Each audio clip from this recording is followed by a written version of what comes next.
ఒక రైతు తెలుగుదేశం పార్టీ ప్రధాన కార్యాలయంలో ఆత్మహత్యాయత్నం చేశారు.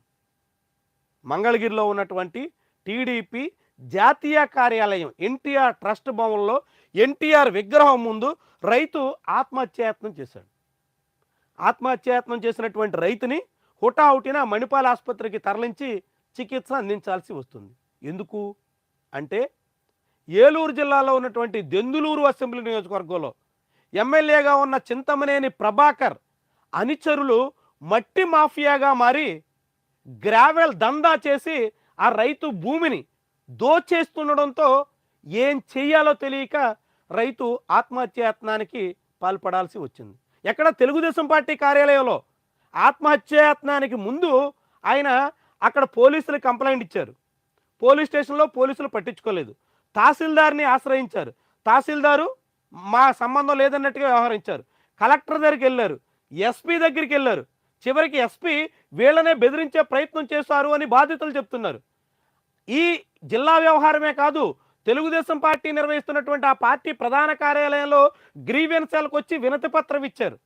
జనసేన పార్టీ ఆఫీసు ముందు జనవాణిలో వినతి పత్రం ఇచ్చారు. జనసేన పార్టీ స్పందించకపోయే, తెలుగుదేశం పార్టీ స్పందించకపోయే, ఎస్పీ ఎదురు తిరిగి బెదిరించే, ఎమ్మెల్యే మనుషులు యథేచ్ఛగా రెచ్చిపోయే, దాంతో ఏం చేయాలో పాలుపోక విజయవాడకు సంబంధించినటువంటి ఈ రైతు ఎన్టీఆర్ ట్రస్ట్ భవన్ ఆఫీసుకు వచ్చి ఆత్మహత్యాయత్నానికి పూనుకోవలసి వచ్చింది. చూడండి, ఆంధ్రప్రదేశ్లో సాధారణ సామాన్య రైతుల పరిస్థితి ఏ రీతినుందో పాలక తెలుగుదేశం పార్టీ మిత్రపక్షాల నేతలు ఎంతగా రెచ్చిపోతున్నారో, ఏ మాదిరి దందా నిర్వహిస్తున్నారో ఇదొక ఉదాహరణ. చూడండి, చాలా ఈయన మంగళగిరిలో దాసరి బాబురావు అనేటువంటి 60 ఏళ్ల వయసు ఉన్నటువంటి వ్యక్తి ఆత్మహత్యాయత్నానికి పాల్పడాల్సిన పరిస్థితి వచ్చింది.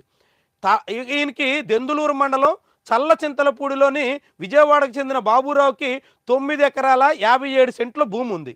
ఈ భూమిలో గ్రావెల్ తవ్వుకుంటామంటూ కొద్ది నెలల క్రితం టీడీపీ నేతలు ఆయన్ని ఆశ్రయించారు.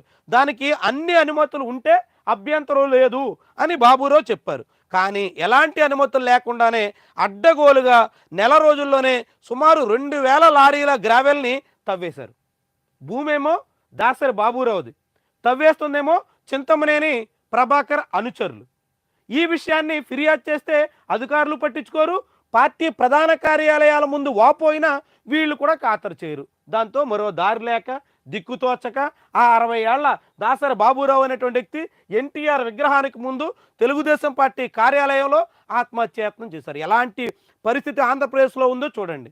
ఇదే చింతమనేని ప్రభాకర్ 2014-19 మధ్య ఇసుక అక్రమ తవ్వకాలను అడ్డుకున్నందుకు వనజాక్షి అనేటువంటి తహసీల్దార్ని ఏ రీతిన జుట్టు పట్టుకుని లాగినటువంటి దృశ్యాలు వైరల్ అయ్యాయో, హల్చల్ చేసాయో మనం చూసాం.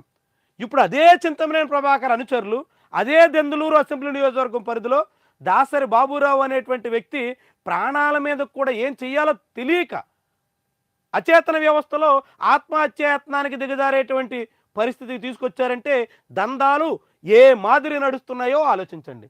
కొద్ది నెలలుగా మా పొలంలో టీడీపీ నేతలు గ్రావెల్ తవ్వేస్తున్నారు, తవ్వకాలను ఆపి న్యాయం చేయండి అని తహసీల్దార్ నుంచి ఎస్పీ వరకు మొరపెట్టుకున్న ఫలితం లేదు. ఏలూరు ఎస్పీ చర్యలు తీసుకోకపోగా మాపైనే ఆగ్రహం వ్యక్తం చేశారు. టీడీపీ ఎమ్మెల్యే చింతమనేని ప్రభాకర్ అనుచరులు ఎమ్మెల్యే దగ్గరకు వచ్చి కాగితాలపై సంతకం పెట్టాలని ఫోన్లు చేసి వేధిస్తున్నారు. ఎమ్మెల్యే జేసీబీలు, లారీలు అన్నీ మా పొలం వద్దే ఉన్నాయి, మాకు న్యాయం చేయకపోతే ఆత్మహత్య శరణ్యం.